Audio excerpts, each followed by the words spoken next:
ए बूढ़ी कब से बोल रही हूँ, खांसना बंद करो, तंग आ गई हूँ।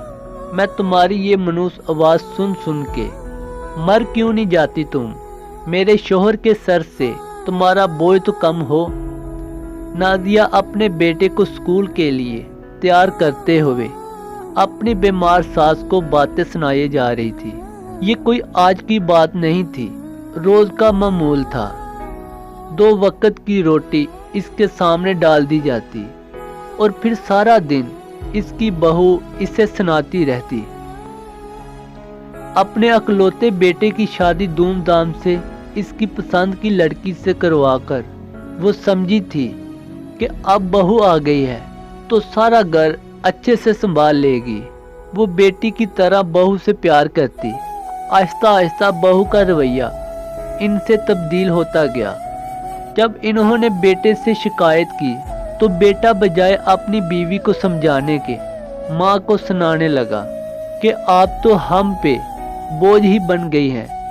नाजिया सारा दिन काम करती है और आप मुफ्त की रोटियां तोड़ती हैं। वो बेटे का ये रवैया बर्दाश्त ना कर सकी और कमज़ोर होती गई।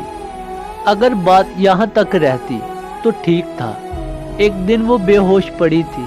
हमसाई घर आई तो एम्बुलेंस को बुलाकर इसको हॉस्पिटल ले गई। जब इनके बेटे को बताया गया तो वो माँ पे ही गुस्सा कर गया, जैसे वो जानबूझ के ये सब किया। सब बहाने हैं इनके। घर में गैस का सिलेंडर फट गया। घर में मौजूद सारा अनाज और जमा पूंजी जलकर खाक हो गई। घर को भी बहुत नुकसान पहुंचा।